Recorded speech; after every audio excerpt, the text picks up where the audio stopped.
43페이지에 보면 이런 내용이 있죠. 이 내용은 그 피터 틸이라고요. 그 페이팔 창업자가 주로 했었던 대담의 내용이에요. 페이팔은 피터 틸은 되게 대단한 그 창업자시고 투자자고 뭐 그렇습니다. 페이팔이라는 회사, 여기에서 이 친구랑 같이 비즈니스 페이팔을 하면서 다 튀어나왔던 사람들이 우버 창업자 앨런 머스크도 있고 유튜브 창업자 제리 첸도 그렇고 다 이 친구하고 같이 일했던 사람들이 나와서 지금 세계를 일구고 있어요. 그만큼 대단한, 그래서 페이팔 마피아라고 했나, 하여튼 그런 용어까지 있어요. 다들 지금 한자리들 하고 있는 분이라 이분이 이런 얘기를 하죠. 43페이지에 보면 인생을 걸고 뭔가를 해보겠다고 목표가 있다면, 그걸 이루기 위해서 10년을 계획 세워두고 있다면 즉각 스스로에게 질문해라. 왜 6개월 안에 이 일을 하지 못하지? 라는. 대부분 10년 걸릴 일이면 신중하게 해야지 라며 변명이 많대요. 그래서 10년 걸릴 일을 6개월 안에 할 수 있는 방법을 찾아보자 라고 하면 분명히 과격한 방법도 생각이 날 거다라는, 서문에서도 이분이 이런 얘기를 비슷하게 하셨어요. 또 이건 제가 그냥 44페이지에 보면 실패는 결정적 이유 하나 때문에 실패하는 게 아니다라고 저한테는 살짝 인사이트였어요. 대부분 어떤 창업자들 만나서 너 왜 실패했냐면 뭐 배신을 당해서, 뭐 자금이 없어서, 뭐 아이디어가 마지막에 뭐 숙성되지 못해, 뭐 이런 게 있는데, 이 피터 틸은 또 이렇게 이야기를 하죠. 10가지면 10가지 이유 때문에 다 실패한 거지 딱 이거 하나 때문이 아니다. 돈도 없고 시간도 없고 파트너 잘못 만났기 때문에 실패한 거지 딱 하나 때문에 실패하지 않았다. 근데 이렇게 딱 하나 때문에 실패하지 않았다는 이야기를 요거 때문에 하시는 것 같아요. 완전한 실패만이 계속되는 실패를 멈춘다. 뭔가 딱 하나 때문에 실패했다면 그 하나만 해결되면 막 성공할 거라고 생각하기 때문에 우리가 또 일을 추진하잖아요. 근데 그 하나라고 하면 살짝 그레이드업 시켜서 시작을 한대요. 근데 보통 성공은 뭔가 완전히 다 뒤집힌 완전 백지 상태에서 시작해야 또 성공할 확률이 높다라고 이제 피터 틸은 말하고 싶었던 거죠. 그래서 완전히 실패해라. 그래야 다시 시작한다. 어줍지 않게 실패하지 마라. 뭐 이런 얘기를 하고 있는 것 같고요. 45페이지에 대체 불가능한 사명을 찾아라라는 얘기가 있죠. 이게 이제 우리가 말했던 정체성이고 미션이고 기업에서는 비전이고 이런 것들이죠. 미래를 결정지을 수 있는 중요한 트렌드는 뭔가 우리가 끊임없이 고민하는 거죠. 앞으로 이루어질 미래가 어떻게 되지? 5년 뒤에 어떤 세상이 이루어질까? 이런 것 때문에 트렌드를 중요시하고 이 세상이 뒤처지지 않게 열심히 따라가려고 애쓰죠. 근데 피터 틸은 이렇게 과감하게 이야기를 합니다. 트렌드는 중요하지 않다. 미래의 삶에 가장 중요한 역할을 하는 건 사명감이다. 제가 이 문장을 보고 제프 베조스가 했던 얘기가 생각이 났어요. 우린 변화의 촉을 세우는데 또 그리고 따라가지 못하면 낙오된다는 것을 또 안다. 근데 제프는 이런 얘기합니다. 그런데 진짜 10년 후에도 변하지 않는 것을 찾아내는 게 어떻게 보면 가장 큰 트렌드다라는 얘기를 하세요. 네, 너무 변하는 걸 쫓아가다 보면 계속 n분의 1, n 플러스 1이라는 거죠. 그러니까 자기만의 사명이, 그러니까 10년 후에도 변하지 않는 것은 나만의 사명을 찾는 거라고 또 보면 될 것 같아요. 제프 베조스의 이 얘기 자체에서.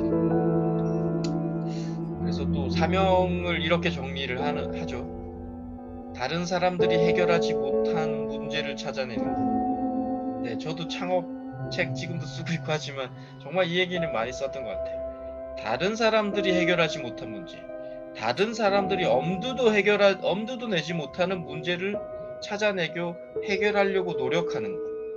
이게 또 똑같은 얘기죠. 사명을 찾는 거죠. 자신만.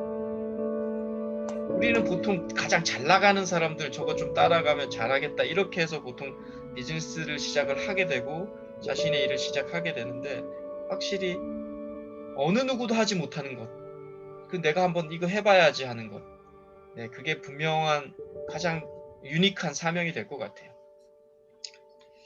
그래서 앨런 머스크 46페이지에 이런 얘기가 또 다시 한번 나오죠. 이 친구 뭐 다 아시잖아요. 스페이스 X, 뭐 또 전기차, 뭐 또 뭐 하이퍼루프 한 4개 정도 지금 비즈니스를 하고 있는데, 스페이스 X는 이거였어요. 지구의 대안을 찾아 화성에 가겠다. 정말 유니크하잖아요. 어떤 비즈니스를 하시는 분이 지구가 너무 지금 오염됐고 환경이 오염됐고 혹시 이게 지구가 잘못됐을 때 어떻게 되냐? 그래, 화성을 가보자라고 이 친구가 사명을 가진 거예요. 이거 어떤 사람이 이런 사명을 가질까요? 거의 가지지 못하는 사명을 이 친구가 가지고 있죠.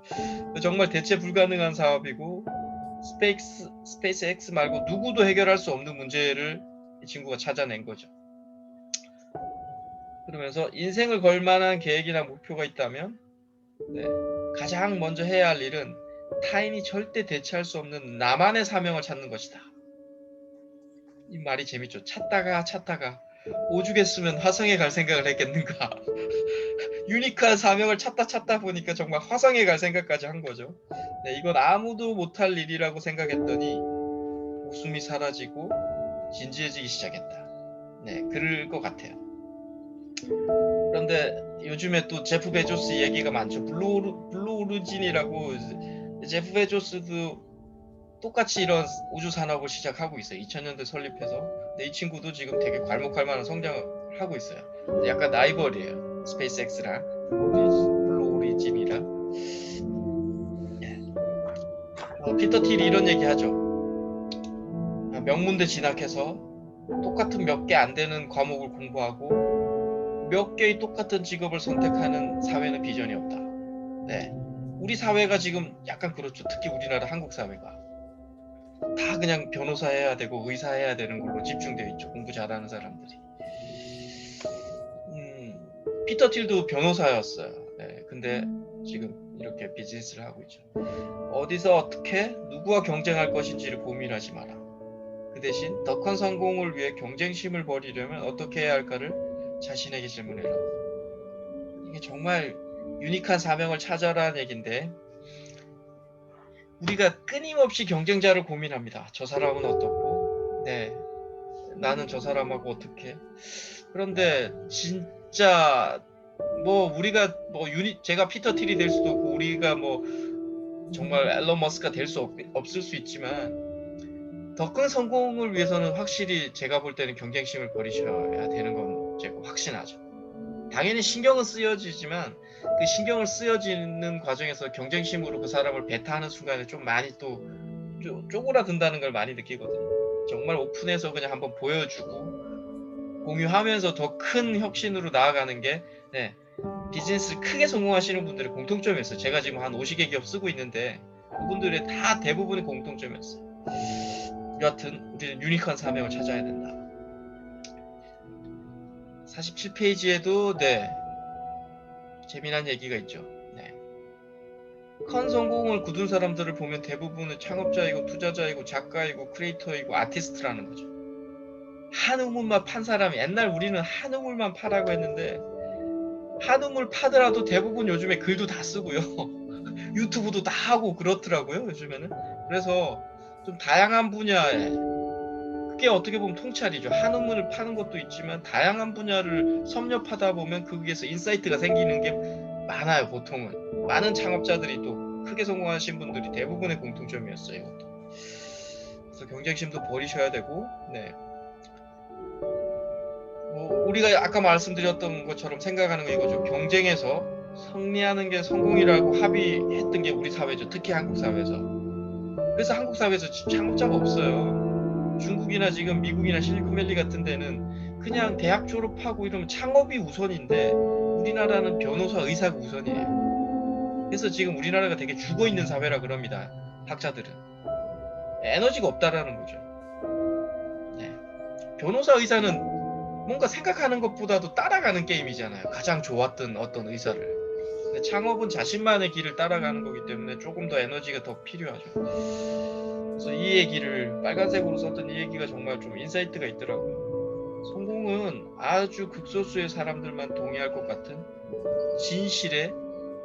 진실을 손에 넣는 거다. 쉽게 말하면 유일한 나만의 유니크한 미션을 찾는 거다라는 거죠. 근데 이게 대부분 극소수의 사람들만 동의해야 한다라는 거죠. 앨런 머스크 화성에 가자, 이거 아마 한 명도 동의하지 않았을 것 같아요. 자기 와이프도 동의하지 않았을 것 같은데, 여하튼 지금은 엄청난 비즈니스를 일구고 있죠. 네, 그래서 극소수에만 동의할 사명은 이거죠. 다른 사람들은 미쳤다고 생각하지만 나는 사실이라고 믿는 게 있다면 무엇인가. 네, 앨런 머스크의 이야기죠. 다들 미쳤다고 했을 거예요, 화성에 가겠다고 하면. 그런데 그걸 나는 믿는 게 무엇인가라는 얘기. 48페이지에 창업자에 대한 질문 하나 3가지 나오는데 좀 도움이 되실 것 같아요. 우리 다 읽어봤겠지만. 독점의 문제. 소규모 시장에서 큰 폭의 점유율을 차지하면서 시작하는가. 창업은 시장이 큰 시장에 들어간다는 것 자체가 처음엔 되게 리스키합니다. 그래서 정말 가장 작은 시장에서 내가 돋보이는 걸로 시작하는 게 가장 좋죠. 이것도 어떻게 보면 똑같은 얘기를 하죠. 독특한 미션, 독특한 사명감으로 시작하는 거. 이거 비밀의 문제. 다른 사람들은 미처 알아차리지 못한 독특한 기회를 발견했는가. 아까 말했던 누구도 해결하지 못하는, 누구도 엄두를 못 내는 나만의 뭔가가 있는가. 그리고 3번째, 유통의 문제. 제품을 만드는 데서 끝나는 게 아니라 고객들에게 전달할 수 있는 방법도 있는가. 이게 뭐 마케팅의 문제죠. 전 이거 보면서 내가 이걸 가장 못하겠구나 하는 생각이 들었는데, 여하튼 마케팅도 산업의 가장 중요한 문제 중에 하나니까 창업을 하시는 분들은 신경을 많이 쓰셔야 되는 항목이라고 생각이 듭니다.